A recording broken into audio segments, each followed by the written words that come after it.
Baik, izin membuka presentasi. Assalamualaikum warahmatullahi wabarakatuh. Di sini kami dari kelompok 5 ingin mempresentasikan tentang kreativitas dan inovasi dalam organisasi. Next. Baiklah, di sini kelompok kami terdiri dari yang pertama ada saya sendiri, Rizky Kurnia Manggala, kemudian ada Syakbanul Khairiyah, kemudian ada Arina Hidayah, kemudian ada Muhammad Dafa Sultan Akmal, kemudian ada Auliando Gopar Sidik. Next. Baik, kepada presenter pertama dipersilakan. Next. Yang pertama itu ada peran dan kompetensi kreativitas dan inovasi dalam organisasi. Next. Kreativitas merupakan kemampuan untuk mengembangkan ide baru dan menemukan cara-cara baru untuk memandang masalah menjadi peluang. Jika dikaitkan dengan organizational development, peran sentral kreativitas merupakan suatu kemauan kuat organisasi untuk mengadakan atau menciptakan sesuatu yang berkaitan dengan daya saing dan keberlangsungan hidup organisasi. Sedangkan inovasi adalah proses menemukan atau mengimplementasikan sesuatu yang baru ke dalam situasi yang baru. Konsep kebaruan ini berbeda bagi kebanyakan orang karena sifatnya yang relatif. Next. Setiap organisasi yang ingin bertahan dan berkembang harus mampu menghadapi tren dan perubahan. Pada prakteknya, kreativitas sulit dijalankan pada institusi karena hal ini menantang peraturan-peraturan yang telah dibentuk dan mengubahnya ke dalam ketidakpastian. Jika aspek kreativitas tidak terdapat dalam perusahaan tersebut dapat dikatakan sebagai uncreative organization. Organisasi yang tidak dilandasi upaya kreatif dan inovatif biasanya tidak dapat berkembang secara lestari atau sustain.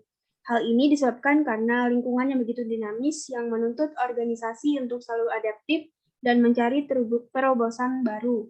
Next.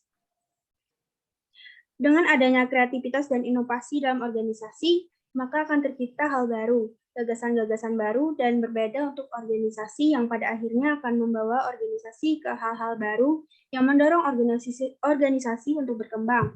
Selain itu, kreativitas dan inovasi juga memberikan perubahan yang lebih baik untuk organisasi. Next. Baiklah, selanjutnya boleh ke slide sebelumnya. Nah, baik, selanjutnya di sini saya akan menjelaskan tentang apa yang harus dilakukan. Ya, next.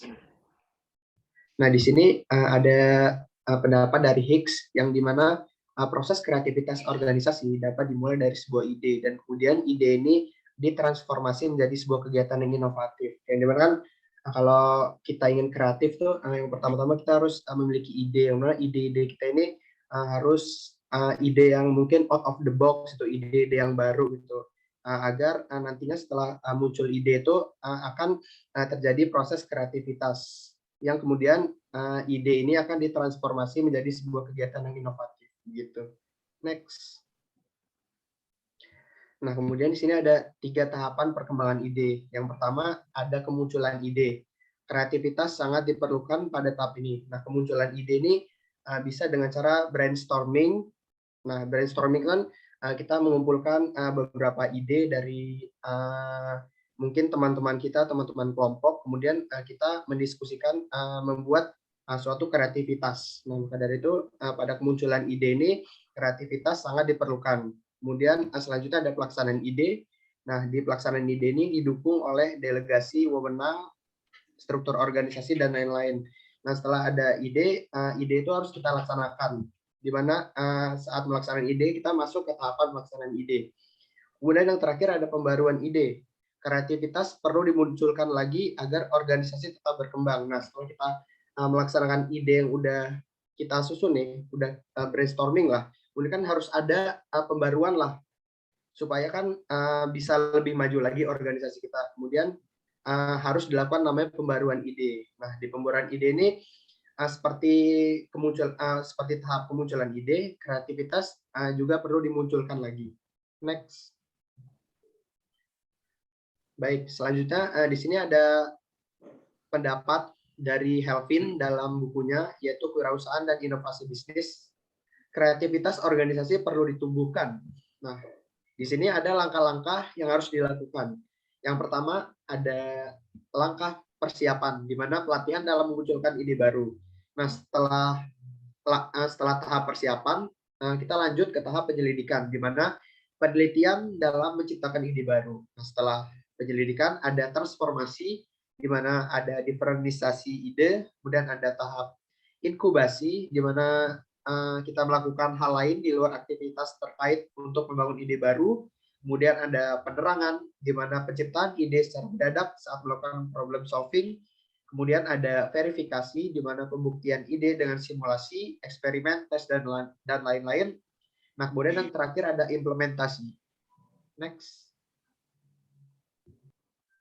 Yang ketiga yaitu masalah penghambat. Nah, yang pertama adalah takut salah dan takut gagal. Orang kreatif selalu ingin mencoba sesuatu yang baru. Hasilnya yaitu selalu gagal. Walaupun demikian, mereka tidak melihat kegagalan itu sebagai akhir usahanya. Tidak menyebabkan ia berhenti. Ia menganggap ini sebagai pengalaman berharga untuk menuju kesuksesan. Lalu yang kedua adalah terpaku pada stigma saya tidak kreatif. Yang kedua yaitu ada orang berpandangan bahwa orang yang kreatif adalah orang-orang yang hebat, bukan seperti saya. Pandangan seperti ini menunjukkan bahwa dia itu malas, tidak punya motivasi, dan sebenarnya semua orang memiliki potensi kreatif. Yang ketiga adalah harus taat pada aturan organisasi. Ini akan mengurangi kreativitas, sebab kadang-kadang kreativitas akan muncul sebagai kemampuan untuk mendobrak aturan yang ada, sehingga dapat ditemukan jalan yang baru, sesuatu yang lebih efisien dan lebih produktif. Yang keempat yaitu fokus pada harus logis dan tidak boleh aneh-aneh. Tidak boleh think something different. Seseorang takut berbeda pendapat, apalagi dengan atasan. Padahal ide seseorang bisa menjadi sumber yang sangat positif untuk suatu kemajuan bisnis yang sering muncul dalam bentuk intuisi. Yang kelima yaitu tetap konstan pada praktek yang dilakukan selama ini. Tidak ada peluang mengadakan kreasi, selalu terikat pada hal rutin yang sudah biasa. Yang selanjutnya yaitu menganggap permainan satu hal membuang waktu dan percuma. Padahal permainan merupakan hal yang mendasar untuk creative thinking. Dari sebuah penemuan percobaan atau hasil penelitian memperhatikan anak-anak bermain, mereka menyusun, membongkar, dan menemukan cara yang baru.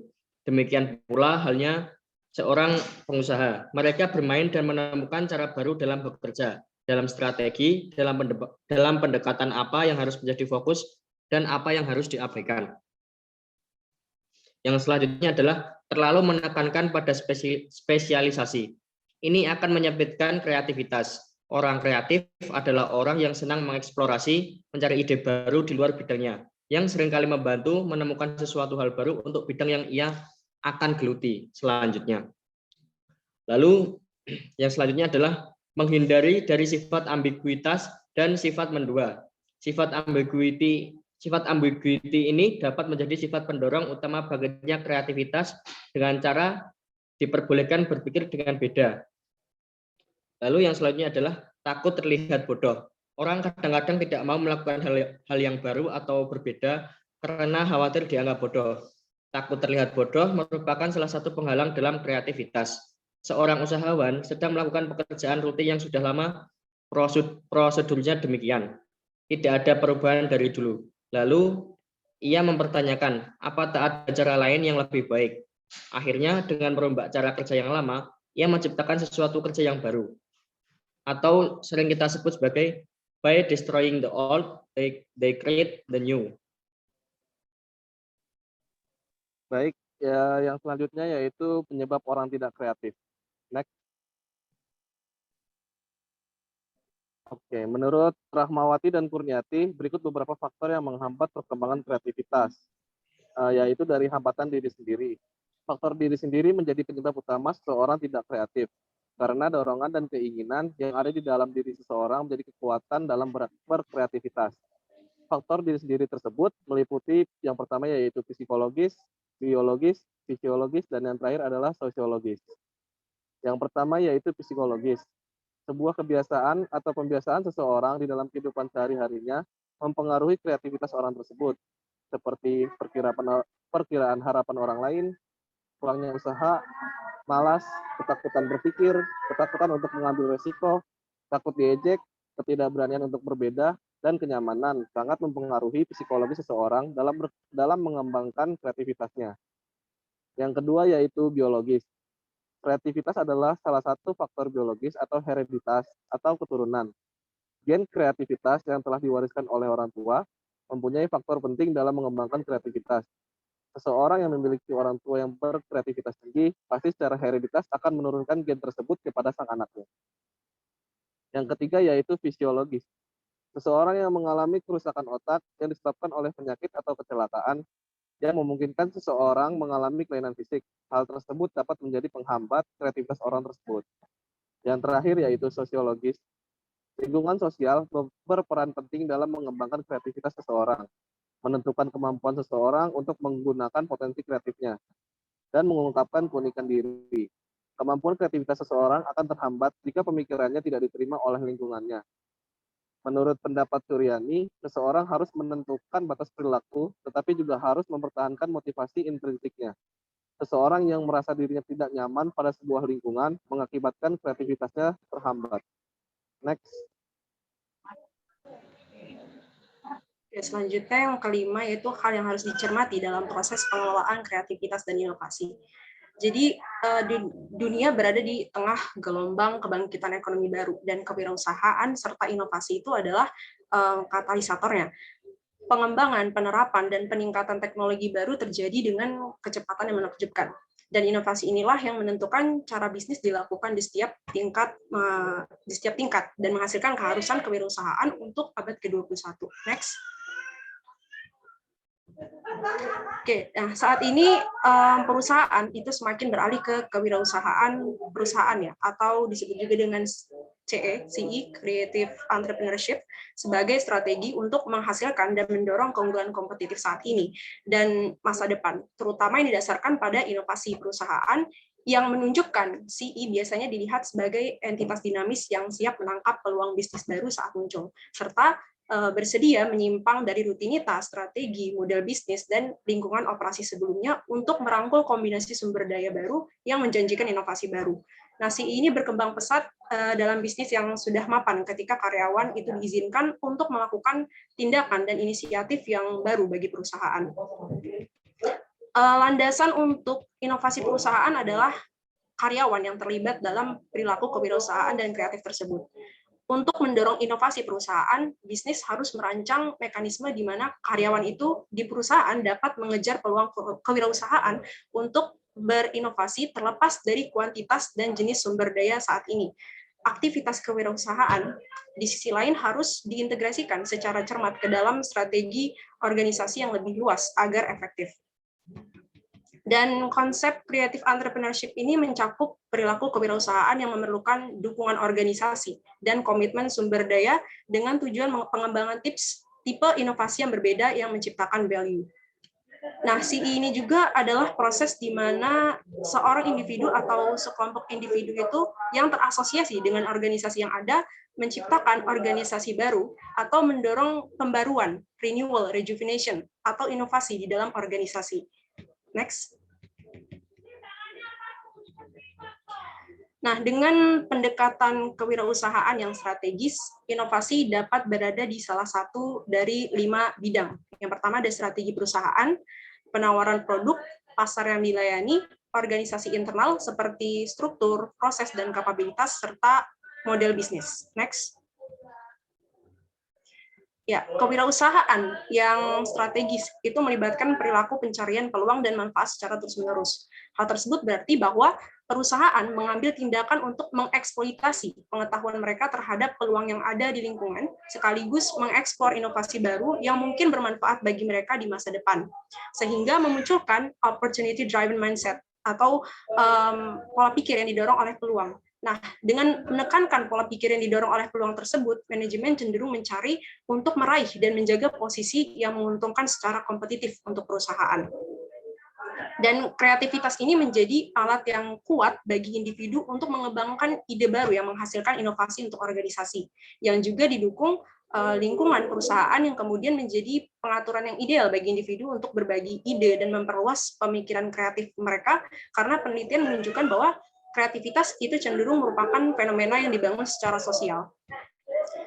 Nah, struktur yang diterapkan untuk organisasi ini akan meningkatkan perilaku kewirausahaan dengan mendorong komunikasi lintas disiplin ataupun mencegah perilaku tersebut dengan departemen yang gagal berkomunikasi satu sama lain. Selain itu, strategi organisasi harus menyampaikan dan menekankan pada aktivitas kewirausahaan bagi organisasi.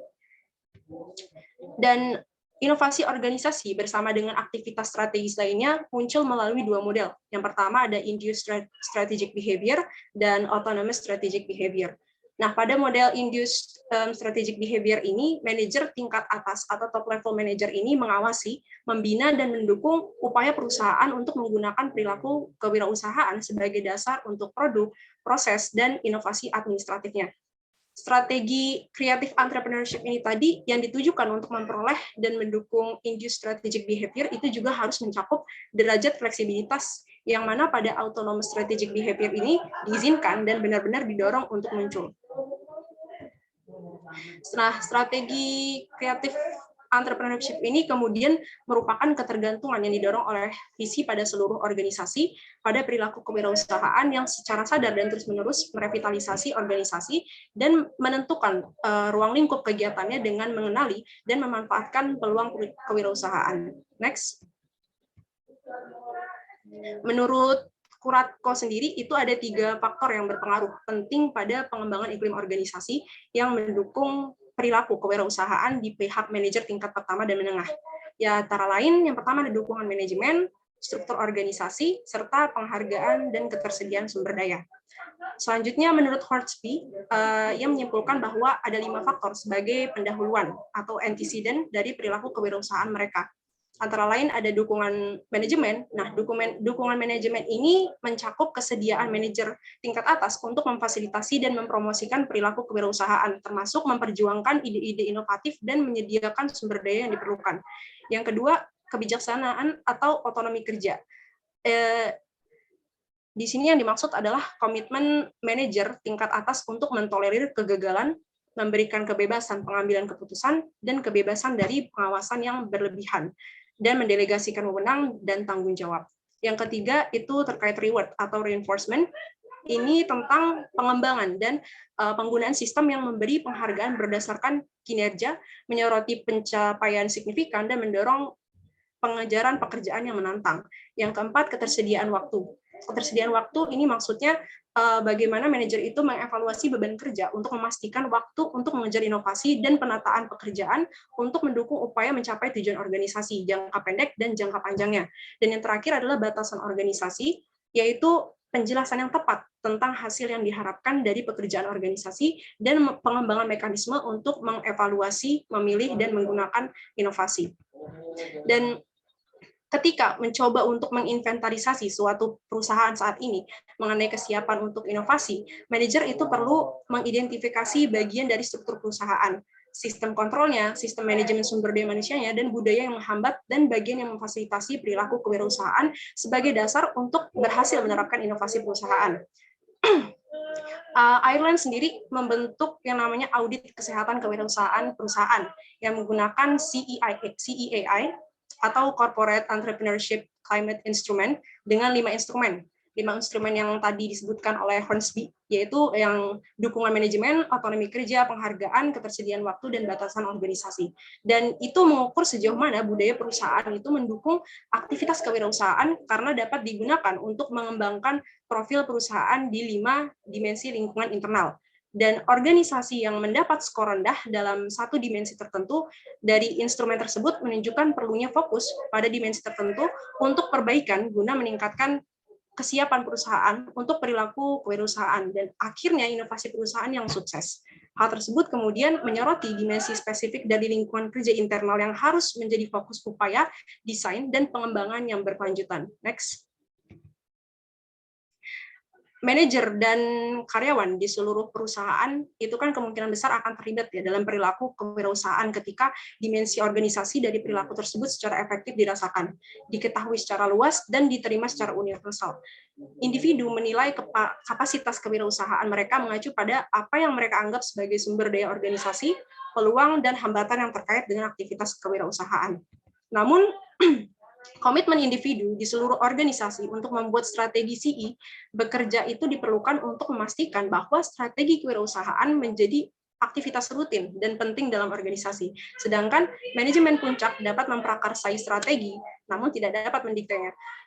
Mereka yang berada di peringkat menengah dan bawah organisasi memiliki pengaruh yang luar biasa dan peran signifikan dalam proses kewirausahaan dan strategis. Tanpa komitmen yang kuat dan berkelanjutan dari semua tingkatan organisasi, perilaku kewirausahaan itu tidak akan pernah menjadi ciri khas organisasi. Menurut Floyd dan Lane, manajer senior, menengah, dan tingkat pertama itu memiliki tanggung jawab yang berbeda-beda sehubungan dengan setiap subproses. Secara khusus, yang pertama, manajer tingkat senior bertanggung jawab untuk secara retroaktif merasionalisasi bisnis baru tertentu ke dalam portofolio dan konsep strategi perusahaan berdasarkan evaluasi mereka terhadap prospek bisnis tersebut sebagai komponen yang diinginkan dan menciptakan nilai perusahaan. Dan manajer tingkat senior ini juga bertanggung jawab untuk menyusun organisasi dengan cara yang mengakomodasi dan memperkuat usaha bisnis yang dianut sebagai bagian dari konteks strategis perusahaan. Selanjutnya, manajer tingkat menengah itu dia melindungi, membina, dan membimbing inisiatif kewirausahaan. Mereka harus memiliki kompetensi teknis yang diperlukan untuk memahami pengembangan awal, pembentukan selanjutnya, dan aplikasi berkelanjutan dari kompetensi inti perusahaan. Dan perilaku itulah yang memastikan bahwa inisiatif yang berasal dari tingkat yang lebih rendah itu tidak dianaktirikan bahasanya atau diabaikan lah gitu ya. Dan yang terakhir, manajemen tingkat menengah ini juga seringkali paling bertanggung jawab untuk mengarahkan sumber daya dari operasi yang ada ke inisiatif kewirausahaan yang tampaknya memiliki nilai strategis yang lebih besar bagi perusahaan. Dan yang terakhir adalah manajemen tingkat pertama. Ya, ini memiliki 3 peran dasar. Yang pertama, peran eksperimen, di mana manajer ini itu mengungkapkan melalui inisiasi proyek kewirausahaan. Yang kedua ada peran penyesuaian dan conforming yang melibatkan respons manajer terhadap tantangan yang diakui dan tidak direncanakan. Dan yang terakhir, peran penyesuaian yang melibatkan adaptasi manajer terhadap kebijakan dan prosedur operasi terhadap inisiatif strategis. Next. Oke, selanjutnya kesediaan karyawan untuk bertindak kewirausahaan itu meningkat ketika manajer menunjukkan kepercayaan dan kepuasan tentang proyek kewirausahaan. Dan itu juga menunjukkan bahwa kesediaan karyawan untuk bertindak kewirausahaan menurun ketika manajer menunjukkan frustasi, kekhawatiran, atau kebingungan tentang proyek kewirausahaan. Bahkan dengan perbedaan yang ditemukan dalam hal tingkat manajemen, Hornsby studinya memperkuat keyakinan bahwa bekerja sama antara manajer senior, menengah, dan tingkat pertama itu bertanggung jawab untuk mengembangkan perilaku kewirausahaan yang dapat digunakan untuk membentuk kompetensi inti yang mana kesuksesan kompetitif di masa depan itu dapat dicapai. Dan nilai sebenarnya dari strategi creative entrepreneurship ini atau CE itu terletak pada sejauh mana sih hal itu membantu organisasi menciptakan pola pikir kewirausahaan yang berkelanjutan. Untuk mempertahankan pola pikir kewirausahaan ini, manajer harus menyadari masalah yang ada di depan. Ada isu-isu relevan tertentu yang dihadapi organisasi yang bekerja menuju strategi CE. Tidak semua perilaku CE baik kan untuk organisasi gitu, karena mendorong, mengarahkan, membatasi, dan melarang perilaku inovatif itu terkadang sangat penting gitu. Dengan kata lain, inovasi dapat diterima dengan penerapan pengawasan yang terstruktur dan disiplin, sehingga harus ada aturan, metode, dan pengetahuan proses yang dapat digunakan untuk memfasilitasi upaya inovasi tersebut. Selain itu, grief recovery juga menjadi komponen penting yang perlu diperhatikan bagi inovasi individu untuk melanjutkan. Grief recovery ini seperti karyawan-karyawan yang sekiranya ide atau gagasannya itu tidak tercakup secara optimal dan mereka merasa gagal berkontribusi dalam berkreativitas, berinovasi, dan menunjukkan perilaku kewirausahaan. Oleh sebab itu, manajer harus menjaga jari mereka, katakanlah, pada denyut nadi transformasi kewirausahaan, karena budaya dan iklim adalah lokus untuk penerimaan atau penolakan aktivitas kewirausahaan sejati dalam organisasi. Organisasi kewirausahaan yang dinamis di abad 21 ini akan menjadi organisasi yang mampu menggabungkan tindakan strategis dengan tindakan kewirausahaan. Next. Baiklah, demikian presentasi dari kami. Jika ada perkataan dan perbuatan yang kurang berkenan, kami mohon maaf. Kami tutup. Wassalamualaikum warahmatullahi wabarakatuh.